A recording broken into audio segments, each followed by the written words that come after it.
ঘুমের মধ্যে খারাপ স্বপ্ন এটা আমরা অনেকেই দেখি। এখন প্রথম কথা হলো, ভালো স্বপ্ন কি আর খারাপ স্বপ্ন কি, এটা সংজ্ঞাটা কি, কোনটা ভালো কোনটা খারাপ বুঝবো কিভাবে? উত্তর হলো, কিছু স্বপ্ন আছে যে স্বপ্নগুলো দেখার পর আমাদের মন প্রফুল্ল হয়ে যায়, মন প্রশান্ত হয়, ভালো লাগা কাজ করে, এগুলোকে আমরা ভালো স্বপ্ন ধরতে পারি। আর কিছু স্বপ্ন আছে যে স্বপ্নগুলো দেখার পর আমরা ভয় পাই, অস্থির হই, বিচলিত হই, পেরেশান হই, এগুলোকে খারাপ স্বপ্নের মধ্যে ফেলতে পারি। এবার আসা যাক এই ভালো স্বপ্ন এবং খারাপ স্বপ্নের মধ্যে আমরা কোনটা হলে কি করব। উত্তর হলো, স্বপ্নের ব্যাপারে যদি আমি ভালো কিছু দেখে থাকি তাহলে সেটা গণহারে সাধারণত বলে বেড়ানো উচিত না। যদি সেটার সাথে জাতীয় কোনো স্বার্থ জড়িত থাকার মতো বিষয় না হয়, তাহলে সেক্ষেত্রে নিজের ব্যক্তিগত আপনার স্বপ্নের কথা বাইরে গণহারে বলা বেড়া উচিত না। যারা স্বপ্নের ব্যাখ্যা জানেন এরকম ব্যক্তিদের কাছে শুধু পেশ করা যায়। দ্বিতীয়ত হলো, খারাপ স্বপ্ন যেটা পর আমি বিচলিত হয়েছি, এটা দেখার পরে প্রথমত যদি এমন হয় যে যে স্বপ্ন দেখেছি এটা দেখার পর আমার পেরেশানি লাগছে, আমি চিন্তাগ্রস্ত হয়ে যাচ্ছি, পেরেশান হয়ে যাচ্ছি, তাহলে এটা কখনো কখনো শয়তানের তরফ থেকে হয় মানুষকে পেরেশান করার জন্য। অহেতুক পেরেশানি, পরীক্ষা দিচ্ছি, দৌড়ে যাচ্ছি, বাস ছুটে যাচ্ছে, ইয়ে ছুটে যাচ্ছে, এগুলো বেশিরভাগ শয়তানের তরফ থেকে মানুষকে হয়রানি করার জন্য, কষ্ট দেওয়ার জন্য। এগুলো থেকে আত্মরক্ষার উপায় কি? সকাল সন্ধ্যার আমল নিয়মিত করা। ঘুমের সময় অনেকগুলো মাসনুন আমল আছে যেটা আমরা জানি না। ঘুমের সময় যত মাসনুন আমল আছে এগুলো যদি সবগুলো কেউ করতে যায় মিনিমাম তার 30 থেকে 40 মিনিট সময় লাগবে মিনিমাম। সে সবগুলো আমল করতে চাইলে এই পরিমাণ কোরআনে বড় বড় সূরা তেলাওয়াত করার কথা আছে, অনেকগুলো আমল আছে, সেগুলো করে যদি শোন, অজুর সাথে শোন, ইনশাআল্লাহ তাআলা হেফাজত করবেন। কোনো সময় শারীরিক দুর্বলতার কারণে মানুষ এ সমস্ত স্বপ্ন দেখে, সেক্ষেত্রে সেই দিকটার প্রতি বিশেষ খেয়াল রাখতে হবে, দুর্বলতা যেন না থাকে। আর কিছু কিছু স্বপ্ন আছে যেগুলো মিনিংফুল, বোঝা যায় যে এটা আমাকে বিশেষ কিছু ইন্ডিকেট করা হচ্ছে, তো সেগুলো কখনো কখনো দেখতে বা আপাত দৃষ্টিতে খারাপ স্বপ্ন মনে হলেও সেটা আসলে ব্যাখ্যায় ভালো হয়। সেটা স্বপ্নের ব্যাখ্যা বিশেষজ্ঞ যারা আছেন, এক্সপার্ট, তারা বলতে পারেন। স্বপ্নে মৃত্যু দেখলেই যে মৃত্যু হয়, নট নেসেসারি, এরকম সবসময় না।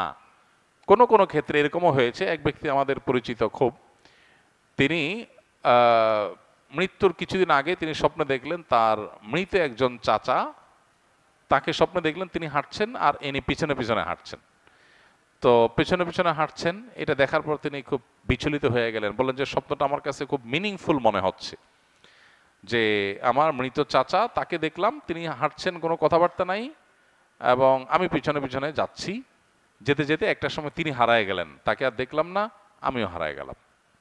এর কিছুদিন পর দেখা গেল ওই লোকটা মারা গেছে, যিনি স্বপ্নটার কথা বলেছেন আমার কাছে, ওই লোকটা মারা গেছেন।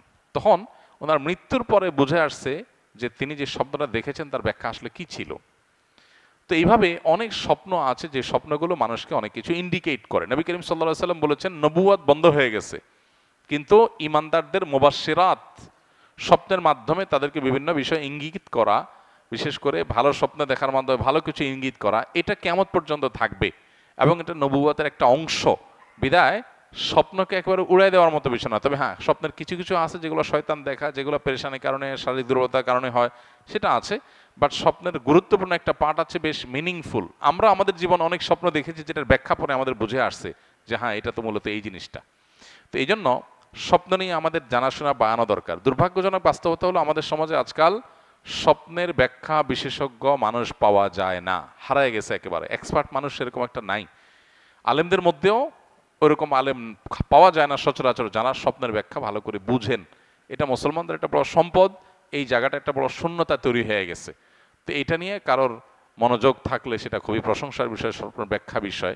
তবে সেটা অবশ্যই বেশ পাণ্ডিত্যের ব্যাপার এবং জানাশোনার মতো বিষয় করতে হবে, জানাশোনা সেভাবে করতে হবে। তবে মৃত্যু দেখলেই যে মৃত্যু হয়ে যায় স্বাভাবিক না, অনেক সময় উল্টাও হয়। এই জন্য স্বপ্নের ব্যাখ্যা যা দেখলাম তাই হবে, এটা জরুরি না। আহলে সুন্নাত ওয়াল জামাত মুক্তির পথ কথাটি সম্পর্কে কিছু বলার অনুরোধ রইল।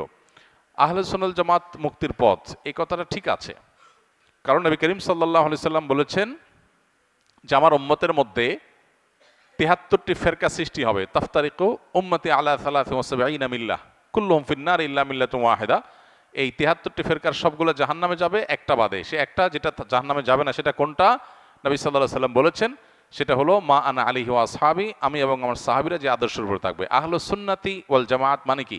আহলুস সুন্নাতি ওয়া জামাআতিস সাহাবা, অর্থাৎ সাহাবীদের মৌলিক এবং সমষ্টিগত সামষ্টিক যে আপনার দর্শন সেটাকে এবং নবী সাল্লাল্লাহু আলাইহি ওয়াসাল্লাম সুন্নাহকে অনুসরণকারী। আমাদের সমাজে এর বিপরীতে অনেক লোক আছে যারা সাহাবীদেরকে মানে না, সাহাবীদের প্রামাণ্যতা, তাদের ব্যাখ্যা, কোরআন হাদিসের ব্যাখ্যাগুলো তাদের থেকে নেওয়াটাকে বিশ্বাস করে না, যেমন রাফেজি শিয়ারা আছে। অনেকে আছে যারা এক্ষেত্রে বিভ্রান্ত হয়ে গেছে। তো আহলুস সুন্নাহ জামাত এদের সম্পর্কে নবীজি বলেছেন এরা শুধু মানে তারাই শুধু জান্নাতে যাবে যারা সুন্নাহ এবং সাহাবীদের জামাতকে ধারণ করে। সাহাবীদের জামাতকে ধারণ করা মানে সাহাবীদের সামষ্টিক চিন্তা ভাবনা এটাকে ধারণ করে, কোরআন এবং হাদিসকে বোঝার ক্ষেত্রে সাহাবীদের ব্যাখ্যাটাকে যারা এটার উপর নির্ভর করে। বরং সাহাবীদের কথাকে বাদ দিয়ে কেউ যদি নিজের মস্তিষ্ক প্রসূত ব্যাখ্যার উপর নির্ভর করে সে গোমরা হবে, সে পথহারা হয়ে যাবে। কারণ সাহাবীদেরকে রাসূল সাল্লাল্লাহু আলাইহি ওয়াসাল্লাম শিখাইছেন, তাদের থেকে আমাদের শেখার ট্রাই করতে হবে। তো এই অর্থে আহলুস সুন্নাহ জামাত মুক্তির পথটা ঠিকই আছে, এটা হাদিসেরই নির্যাস বলা যায়। কিন্তু আহলুস সুন্নাহ ওয়াল জামাত বলতে আজকাল অনেক এমন সংগঠন, ব্যক্তি, গোষ্ঠীকে দেখা যায় যারা আসলে সুন্নতের ধারে কাছেও নাই, সাহাবীদের ধারে কাছেও নাই। নাম আহলুস সুন্নাহ ওয়াল জামাত, তো নাম আহলুস সুন্নাহ ওয়াল জামাত লাগাইলে হবে না। তো নাম আতর আলী, গায়েতে গন্ধ বাইর হয়, তো এই আতর আলী নাম দিয়ে কি লাভ? বুঝে আসছে কথা? তো এই জন্য আহলুস সুন্নাহ ওয়াল জামাত নাম দিলে হবে না, সত্যি সুন্নাহ এবং জামাতের সাহাবার অনুসরণ এটা থাকতে হবে, তাহলে হাদিসের আলোকে তারাই মুক্তির পথে থাকবে বলে বোঝা যায়। বিদেশে ইসলামী বিষয় নিয়ে পড়াশোনা, চাকরির সম্ভাবনা নিয়ে বললে উপকার হতো। প্রশ্ন পুরো বোঝা গেল না। ইসলামী বিষয়তে পড়াশোনা করতে বিদেশে যেতে পারেন, কোনো অসুবিধা নেই। চাকরির সম্ভাবনা নিয়ে বললে এটা চাকরি যারা এক্সপার্ট তারা বলতে পারবে যে চাকরির সম্ভাবনা কোথায়, কোন কাজে কতটুকু আছে না আছে। আমি আমার জিপিএফ ফান্ডে সর্বনিম্ন বাধ্যতামূলক টাকা কর্তন করি, যতটুকু করি এর কম আর কমানো সম্ভব না। আর এটাও শুনেছি জিপিএফ এর টাকা চক্রবৃদ্ধি হারে বাড়ে। আপনি সহ আরও আলেমগণ এ বিষয়ে বক্তব্য শুনেছি। এখন আমার প্রশ্ন হলো, বাধ্যতামূলক টাকা কেটে নেওয়ার পরেও যদি সুদমুক্ত করার অপশন থাকে তাহলে সুদমুক্ত করা লাগবে কিনা? জিপিএফ ফান্ডের টাকা যেটা বাধ্যতামূলক কাটা হয়, ওটা অতিরিক্ত টাকা যেটা দেওয়া হয় সেটা সুদ না। এ বিষয়ে প্রায় সব আলেমগণই একমত। দেশের প্রথিতযশা এবং সুনামধন্য আলেমদের কারোরই কোনো ভিন্ন ব্যাখ্যা নেই, সবাই একমত। সুদের সংজ্ঞার মধ্যে এটা পড়ে না। সরকার বা আপনার প্রতিষ্ঠান আপনার বেতন থেকে একটা অংশ কেটে রেখে দিয়েছে বাধ্যতামূলক, এবং এই যে বাধ্যতামূলক কেটে রেখেছে সেটা আপনি চাইলেও আপনাকে দিবে না।